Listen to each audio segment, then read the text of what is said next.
존경하는 46만 파주 시민 여러분, 파주시의 박은주 의원입니다. 시민들의 행복을 위해 일하시는 최동환 파주시장님을 비롯한 공직자 여러분 감사드립니다. 발언 기회를 주신 손배찬 파주시의 의장님을 비롯한 동료 의원들, 그리고 항상 시민의 알 권리를 위해 수고하시는 언론인 여러분께도 감사드립니다. 저는 오늘 우리의 미래 세대인 청소년들과 관련한 정책에 대해 시정 질의를 하기 위하여 이 자리에 섰습니다.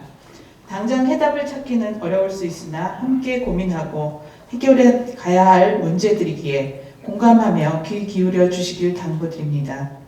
민선 7기 출범과 함께 혁신교육지구를 준비하는 추진단이 구성되어 교육자치와 지방자치가 만나 새로운 교육을 만들어가는 일에 최종환 파주시장님을 비롯한 파주시 담당 부서와 파주시 교육지원청, 학부모, 학생, 시민단체 등 많은 분들이 시민의 요구를 담기 위해 관심과 노력을 기울여 왔으며 그 노력의 결과로 어제 경기도의회 의결을 거쳐 9월 26일 MOU 체결을 앞두고 있습니다. 2020년 시작되는 혁신교육지구 사업에 기대를 거는 시민들도 계시고 우려를 하는 시민들도 계시지만 확실한 것은 우리 모두가 함께 파주시 교육이 조금 더 진일보한 모습으로 변화되기 위해 노력해야 한다는 점입니다. 이 변화 안에서 파주시에 사는 청소년들이 마땅히 누려야 할 학습권과 안정권을 공평하게 보장받으며 성장하기를 바랍니다. 이 과정에서 혹시 비어있는 부분은 없는지 살펴보고 최종환 파주시장님을 비롯한 공무원 여러분, 시의회 의원 여러분, 그리고 여기 계신 모든 분들이 함께 고민을 나누었으면 하는 마음으로 세 가지 질문을 드리고자 합니다. 첫 번째, 학교 밖 청소년에 대한 지원 문제입니다. 학교폭력 가해자 또는 피해자, 획일적인 교육, 입시 위주의 교육으로 매년 1% 내외의 학생이 학교를 그만두고 있습니다. 전체 인원은 누적 35만 명, 청소년의 6%에 해당합니다. 파주시의 경우도 대안학교 3개 학교와 학업 중단 청소년, 근로청소년 등 600여 명, 통계에 잡히지 않은 청소년을 포함해 약 1000여 명의 학교 밖 청소년들이 있습니다. 공교육 안의 청소년은 1년간 1인당 900만 원 정도의 교육 혜택을 받지만 파주시 경우 민선 7기 출범 후 2019년 처음으로 학교 밖 청소년들에게 급식비를 지원했으며 그외 교통비와 문화활동, 멘토링, 자립지원 등 국비와 도비로 지원받고 있으며 아직 파주시 자체의 지원은 센터 운영에 머물러 있습니다. 그나마 대안학교 청소년들은 비인가일 경우 급식비나 학습 기자재비 등 최소한의 학습권을 보장하는 지원에서도 제외되어 왔습니다. 이미 서울, 인천, 수원, 과천, 안양, 구포 등의 지자체에서는 소수자 인권 보호와 보편복지 차원에서 대안학교 학생들에게도 급식비, 학습 기자재비, 교사 인건비 일부 등을 지원하고 있습니다. 청소년에게 있어 학습권은 생존권입니다. 학교 밖에 있어도 본인이 원하는 한 배움은 지속되어야 하며 학교 밖의 청소년도 파주시 시민으로서의 권리를 누려야 합니다. 지속적으로 교육의 소외에 노출되어 있는 학교 밖 청소년들에게 같은 권리와 참여의 기회를 주는 것이 혁신교육의 참다운 의미라고 생각합니다. 학교도 학원도 아닌 법적 지위를 갖지 못한 대안학교의 학생과 학교 밖 청소년들 역시 우리 사회를 이끌어갈 미래 세대이며 같은 권리를 누려야 합니다.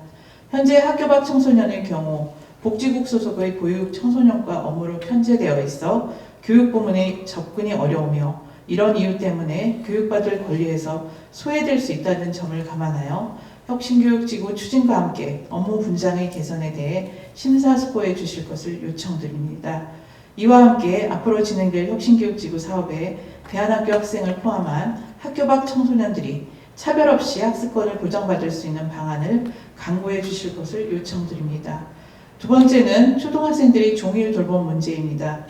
초등 1학년, 2학년을 대상으로 오후 5시에서 6시까지 운영되고 있는 초등 돌봄 교실은 특히 맞벌이 가정과 점차 늘어나고 있는 조성 가정, 한부모 가정에 방과 후 비어있는 아동의 안전권과 학습권을 책임져주는 감사한 정책입니다.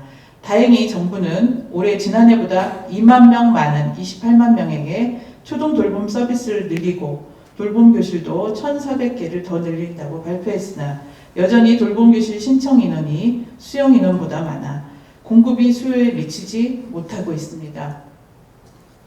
올해도 돌봄교실에서 탈락하거나 3학년이 되어 더 이상 돌봄교실을 신청할 수 없는 많은 학부모들이 방과 후 돌볼 곳을 찾지 못하고 발을 동동 구르다가 결국 학원으로 아이들을 보내는 경우를 보았습니다.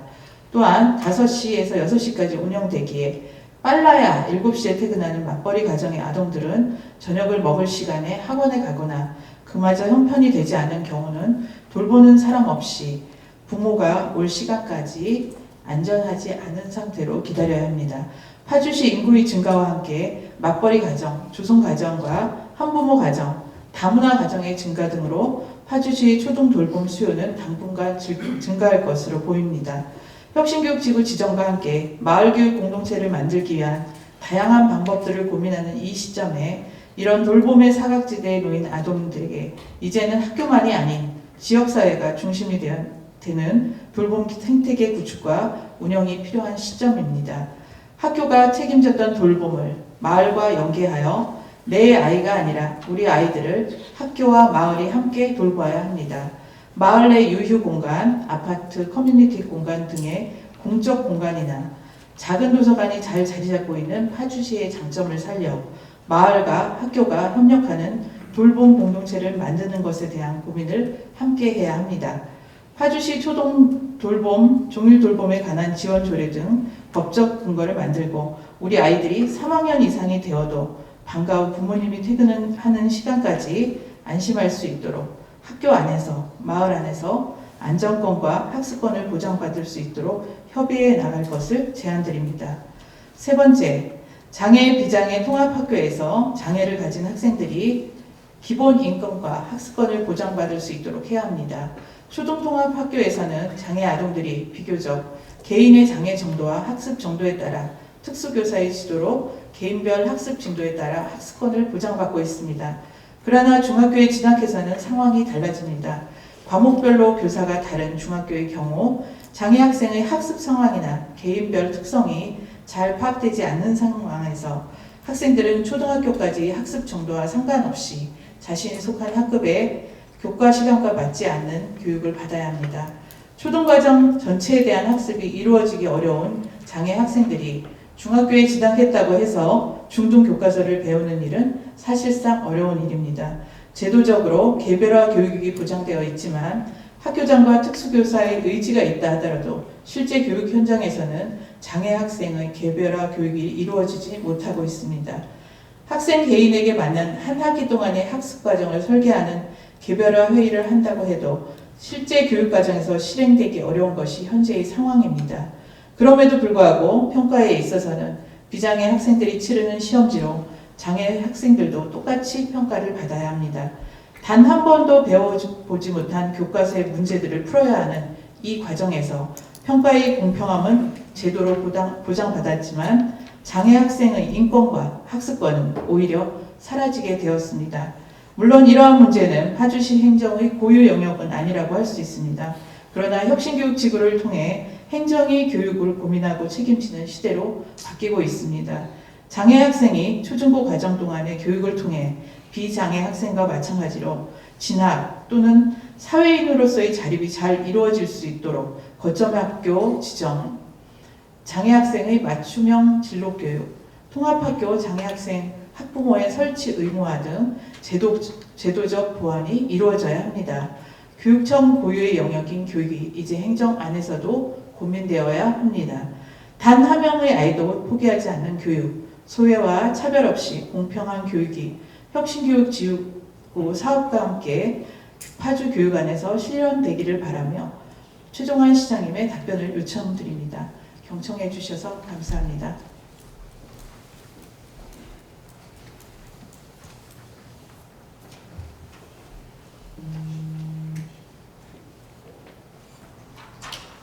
다음은 존경하는 박원지 의원님께서 질문하신 대안학교 학생 등의 학교 밖 청소년 지원에 대하여 답변 드리겠습니다. 파주시는 2015년 10월 12일 파주시 학교 밖 청소년 지원에 관한 조례를 제정하고 학교 밖 청소년 지원센터를 통해 학교 밖 청소년에게 필요한 각종 사업들을 지원하고 있습니다. 특히 올해부터는 학교 밖 청소년 지원센터를 이용하는 청소년을 위해 급식비, 교통비, 문화활동비를 지원하고 있습니다. 또한 2019년 하반기부터는 대안학교를 다니는 학교 밖 청소년에게 교육비를 지원할 예정이며 경기도 공무를 통해 확보한 사업비로 법원에 위치한 미인가 대안학교에 문화활동비를 지원하고 있습니다. 아울러 학교 밖 청소년들의 동등한 학습급 보장과 보편 복지 차원에서 혁신교육지구 사업에 현재보다 더 많은 학교 밖 청소년들이 학교를 다니는 청소년들과 평등하게 학습급과 안정권을 보장받을 수 있도록 파주시 학교 밖 청소년 지원에 관한 조례 개정을 통해 근거를 마련하고 학교 밖 청소년 학습 지원, 소관부서 업무 부장도 적극적으로 검토해 나가도록 하겠습니다. 다음은 초등생 종일 돌봄에 대하여 답변드리겠습니다. 현재 파주시에서는 지역사회 돌봄문화 확산을 위해 23개 지역아동센터가 14시부터 19시까지 운영하고 있습니다. 또 맞벌이 가정의 자녀 돌봄을 위해 공동 육아 나눔터 1개소에서 14시에서 18시까지 저학년 초등생 돌봄을 실시하고 12세 아동을 대상으로 등하교 시간 등 양육 공백이 발생하는 가정에 아이 돌보미가 찾아가는 돌봄 서비스를 제공하여 돌봄 시간 공백을 최소화하고 있습니다. 뿐만 아니라 초등돌봄 사각지대 해소를 위한 국정과제의 일환으로 원종일 돌봄체계 구축 운영 계획이 2018년 발표됨에 따라 파주시 또한 지역 아동센터와 다함께 돌봄센터 확대를 통한 마을 돌봄 강화를 추진할 계획입니다. 그 일환으로 다함께 돌봄센터 4개년 추진 계획을 수립하여 2020년 1개소, 21년 2개소, 22년 3개소 등 총 7개소의 다함께 돌봄센터 설치를 통한 315명의 아동 돌봄을 목표로 현재 보건복지부에 다함께 돌봄센터 추진 계획을 제출한 상태입니다. 또한 다함께 돌봄센터 설치 운영 시 LH 임대 아파트 단지 및 마을 유휴공간, 작은 도서관 등을 우선적으로 검토할 계획이며 이를 통해 지역자원 활용과 마을 돌봄 체계를 강화하여 아동 돌봄의 공백을 최소화하고 파주시 초등 종일 돌봄 조례 등 법적 근거 마련은 파주시 의회 및 마을 공동체, 시민사회 등과 의견 수렴을 통해 적극적으로 검토하고 아동의 안전권과 학습권 보장을 지속적으로 강화시켜 나가겠습니다. 마지막으로 장애 비장애 통합중학교 학생의 학습권 및 완과 후 학습권 보장에 대하여 답변드리겠습니다. 관내 특수교육이 필요한 유치원생부터 고등학교의 학생은 830명이며 그중 270명이 특수학교에 다니고 있고 나머지 560여 명이 일반 학교에 다니고 있습니다. 장애학생 특수교육 사무는 지방교육기관의 주된 업무이지만 파주시는 특수교육 대상 학생을 일반 학교에 통합하여 교육하되 일부 과목에서는 특수교사와 함께 개별화 교육과정을 받을 수 있도록 지원하고 있습니다. 향후 시에서는 장애인과 비장애인이 더불어 생활하는 학습 환경을 조성하고 개개인의 학습 욕구가 충족되고 진학 또는 사회인으로 자립이 이루어질 수 있도록 학생, 학부모 등과 관계자들과의 충분한 논의를 통해 혁신교육지구 프로그램 내에서 다양한 개별화 교육 프로그램이 개발될 수 있도록 지원 방향을 검토해 나가겠습니다.